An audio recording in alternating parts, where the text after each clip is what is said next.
आज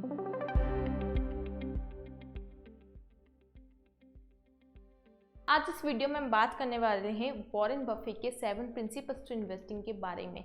मतलब कि मैं आपको बताऊंगी कुछ ऐसे प्रिंसिपल्स जो कि वॉरेन बफेट ने दिए हैं इन्वेस्टिंग के रिगार्डिंग। तो बात करते हैं सबसे पहले प्रिंसिपल नंबर 1 की। तो जो प्रिंसिपल नंबर 1 है उसमें वॉरेन बफेट बोलते हैं कि managers must have integrity and talent. Managers कौन? जो आपके फंड को मैनेज करने वाले हैं, जो आपके फंड को इन्वेस्टिंग में लगाने वाले हैं। अगर ऐसे लोग ही काबिल नहीं होंगे, उनमें इंटीग्रिटी नहीं होगी, मतलब कि वो ऑनेस्ट नहीं होंगे, उनकी मॉरल वैल्यूज जो है वो कमज़ोर होंगी, तो क्या वो आपके फंड को अच्छे से इन्वेस्ट कर पाएंगे? इसीलिए वॉरेन बफेट का प्रिंसिपल नंबर 1 कहता है कि मैनेजर्स में इंटीग्रिटी होनी चाहिए और साथ ही वो बंदा टैलेंटेड भी होना चाहिए। टैलेंटेड से मतलब है कि उसका जो स्किल सेट है वो अच्छा होना चाहिए, उसकी नॉलेज जो है वो एकदम अपडेट होनी चाहिए, नॉलेज वगैरह में सब में वो ओवरऑल जो है बंदा टैलेंटेड होना चाहिए।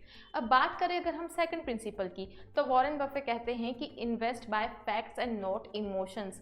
आपको पता होगा कि जो हम ह्यूमन बींग्स होते हैं ना, बहुत ही इमोशनल टाइप के होते हैं, और लेकिन ये इमोशनल जो चीज़ें हैं वो अगर हम मार्केट में अप्लाई करने जाएंगे तो हमें अच्छा खासा लॉस उठाना पड़ सकता है। वॉरेन बफेट कहते हैं कि अगर आप प्रॉफिट बुक करना चाहते हो मगर आप किसी कॉपी कर रहे हो स्ट्रेटेजी, तो आप ऐसा गलत कर रहे हो। आपको इमोशनल हो के नहीं बल्कि आपको फैक्ट्स के अकॉर्डिंग सोचना चाहिए। ज़रूरी नहीं है कि अगर कोई स्ट्रेटेजी है वो किसी और पे वर्क करी तो वो आपके लिए भी वर्क करे। आपको देखना चाहिए कि आपको जो अपने गोल्स है उस अकॉर्डिंग आखिर कहाँ कहाँ इन्वेस्ट करना बेटर ऑप्शन होगा। साथ ही आपको ये देखना चाहिए कि आप अगर एवरेजिंग वगैरह करने के चक्कर में कहीं अच्छा खासा लॉस बियर ना कर लो। एवरेजिंग मतलब क्या होता है? एवरेजिंग मतलब होता है कि बंदे का ऑलरेडी कोई स्टॉक लॉस में है और वो उसमें तब भी निवेश करा जा रहा है जस्ट कि उसका जो प्राइस है वो एवरेज कर करके वो थोड़ा लॉ पे ले आए। तो अगर आप इमोशनल होकर इन्वेस्टिंग करते हैं, मतलब कि आप एक्साइटमेंट में आके जोश में आके इन्वेस्टिंग करते हैं बिना कुछ सोचे समझे, या फिर सिर्फ लोगों की बात पे विश्वास करके आप इन्वेस्टिंग कर रहे हो, तो अब से आपको ऐसा नहीं करना है। आपको सबसे पहले जिस भी कंपनी के शेयर्स लेने हैं, जो भी म्यूचुअल फंड लेना है, उसके फंडामेंटल्स वगैरह आपको अच्छे से चेक कर लेना है। सारे फैक्टर्स अगर आपको सही लगते हैं, अगर वो जो कंपनी है वो फैक्चुअली आपको राइट लग रही है, तो ही आपको जो अपना पैसा है वो उस कंपनी में निवेश करना है। अब अगर बात करें हम प्रिंसिपल नंबर 3 की, तो वो है buy wonderful businesses not cigar butts. Cigar butts से यहाँ क्या मतलब हुआ? सिगार बट्स मतलब ऐसी पैथेटिक कंपनीज जिनके की जो शेयर्स है वो काफ़ी सस्ते दामों में मिल रहे हैं। तो वॉरेन बफेट कहते हैं कि ऐसे सिगार बट्स में इन्वेस्ट करने से आपको बचना चाहिए और साथ ही आपको जो अपना मनी है वो वंडरफुल बिजनेसेस में इन्वेस्ट करना चाहिए, वो भी फेयर प्राइसेस पे। अब अगर बात करें हम फोर्थ प्रिंसिपल की, तो वॉरेन बफेट का फोर्थ प्रिंसिपल कहता है only invest in businesses that you understand.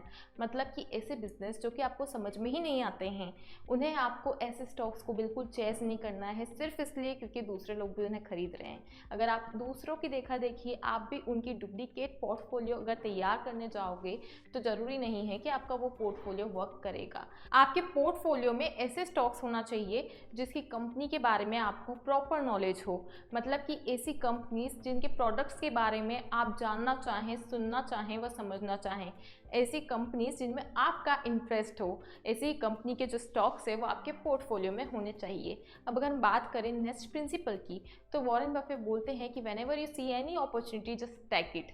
मतलब क्या होता है कि मार्केट में ना लोग अक्सर घबरा जाते हैं, बट अगर आप एक लॉन्ग टर्म इन्वेस्टर हो तो आपको ऐसे सिनेरियोस में घबराना नहीं चाहिए, बल्कि अगर मार्केट क्रैश भी हो रहा हो, मार्केट नीचे भी गिर रहा हो, तो भी आपको जो है उसको एक अपॉर्चुनिटी की तरह लेना चाहिए और उसी टाइम अपना जो पैसा है वो स्टॉक मार्केट में डालना चाहिए। अब आप सोचेंगे कि मैं ये क्या कह रही हूँ, तो आप याद करें कि कोविड के टाइम मार्केट कितने बुरी तरीके से लो पे था, मार्केट एकदम से बहुत ज़्यादा गिरा था। उस वक्त वैसे काफ़ी ज़्यादा ट्रेडर्स वगैरह का जो पैसा है वो तो डूबा, मगर अगर आप एक लॉन्ग टर्म इन्वेस्टर थे तो आपको करना कुछ नहीं था। आपके पास जो भी अगर पोर्टफोलियो में नेगेटिव में भी था तो आपको तो लॉन्ग टर्म के लिए इन्वेस्ट करना था, तो आपको वो चीज़ें जो थी, आपके जो स्टॉक्स थे वो आपको बेचने तो थे नहीं। अब ऐसे में आप अगर लॉन्ग टर्म के लिए ही उन स्टॉक्स को रखना चाहते हो तो आपके पास एक अच्छी खासी अपॉर्चुनिटी थी कि आप ना अपना और ज़्यादा पैसे से और ज़्यादा स्टॉक्स जो हैं वो ले उन लो प्राइसेस पे, जबकि मार्केट ऑलमोस्ट नेगेटिव में चल रहा है, मार्केट ऑलमोस्ट क्रैश हुआ पड़ा है। आप अपना जो पैसा है वो उस टाइम अच्छे अच्छे स्टॉक्स को खरीदने में अगर लगाते तो आज आप देखते हैं कि उन्हीं शेयर्स की कीमत कितनी आसमान पे ऊंचाई पे होती। तो ये एक अपॉर्चुनिटी की तरह आपको लेना चाहिए जब भी मार्केट नॉर्मली क्रैश होता है। जैसा कि अभी यूक्रेन और रशिया वॉर में भी हमने देखा देखा कि किस तरीके से जो मार्केट था काफ़ी ज़्यादा वॉलेटाइल था, मार्केट में काफ़ी सारे क्रैशेस देखने को इस तरीके से मिलते रहते हैं। तो जब भी आपको मार्केट में ऐसी अपॉर्चुनिटीज़ मिले तो उन्हें जाने न दें। अब अगर बात करें हम नेक्स्ट प्रिंसिपल की, तो नेक्स्ट प्रिंसिपल आपको बोलता है कि don't sell your stocks until company fundamentally changes. इसका मतलब क्या होता है कि नॉर्मली आपने देखा होगा कि बहुत सारे लोग क्या करते हैं ना कि किसी भी कंपनी के बारे में कोई भी र्यूमर वगैरह सुनते हैं और उसके बाद वो एकदम पैनिक सेलिंग मोड में आ जाते हैं। वो देखते हैं कि यार ये जो पर्टिकुलर स्टॉक है तो ए भी बेच रहा है, मिस्टर बी भी बेच रहा है, मिस्टर सी भी बेच रहा है, तो मैं भी बेचता हूँ। अगर आप ये गलती करते हैं तो आपको ऐसी गलतियाँ स्टॉक मार्केट में लॉन्ग टर्म इन्वेस्टिंग के दौरान अवॉइड करके ही चलना है। आपको जब तक ये भरोसा ना हो जाए कि जो कंपनी के फंडामेंटल से वो चेंज हो रहे हैं, तब तक आपको ऐसी पैनिक सेलिंग को अवॉइड करना है। यही कहता है वॉरेन बफेट का 6th प्रिंसिपल। अब बात करते हैं हम वॉरेन बफेट के 7th और लास्ट प्रिंसिपल के बारे में। तो ये जो 7th प्रिंसिपल है ये आपको बोलता है by at a price below intrinsic value. Intrinsic value से यहाँ मतलब होता है कंपनी के जो भी स्टॉक है उसके जो फेयर वैल्यू है, उस फेयर वैल्यू को ही हम इंट्रिंसिक वैल्यू कहते हैं। तो जो फेयर वैल्यू मतलब होती है वो होती है कि कंपनी का जो स्टॉक की प्राइस है वो एक्चुअल में कितनी होनी चाहिए। अब एक्चुअल वैल्यू जो होती है वो तो हम अलग अलग फॉर्मूला से निकाल सकते हैं। आपके पास आ जाएगी फॉर्मूला से निकाल के फेयर वैल्यू, बट आपको चेक करना है कि आपको लगता है एक्चुअल में इतनी होनी चाहिए, लेकिन मार्केट में इस वक्त क्या वैल्यू है। आपको ध्यान रहे कि जो भी प्राइस है मार्केट में अगर वो उस एक्चुअल फेयर वैल्यू से कम पे हो तो ही वो आपको स्टॉक है वो खरीदने हैं। मतलब कि आपको नॉर्मली स्टॉक जो है ऐसे स्टॉक में इन्वेस्ट करना है जो कि अंडर वैल्यू आपको मिल रहे हो। आपको ऐसे स्टॉक्स में कतई नहीं निवेश करना है जो कि ओवर वैल्यू हो, मतलब कि जो महंगे दामों पे हो। यही आपका 7th प्रिंसिपल वॉरेन बफेट का कहता है। तो उम्मीद है कि आपको वीडियो काफ़ी नॉलेजेबल लगी होंगी, आपने काफ़ी कुछ सीखा होगा स्टॉक मार्केट के बारे में। तो इसीलिए हमारी वीडियो को लाइक जरूर करना, साथ ही चैनल को सब्सक्राइब करना न भूलना। हेल्थ की बात आती है तब डॉक्टर की याद आती है, मगर जब वेल्थ की बात आती है तब किसकी याद आती है। फाइनेंशियल मार्केट में इंटरेस्ट रखते हो क्या? आप एक ऐसा बिजनेस ढूंढ रहे हो जिसकी कि अनलिमिटेड अर्निंग पोटेंशियल हो विथ जीरो इन्वेस्टमेंट?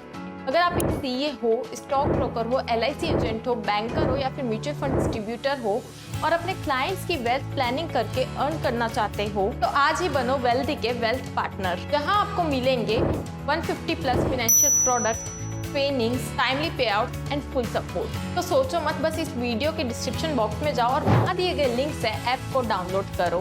और हाँ, एक बात और, जैसे आपकी फर्स्ट सेल कंप्लीट होगी वैसे ही आपको मिलेगा 1000 रुपीज़ का बोनस। तो think wealthy get wealthy. Thank you.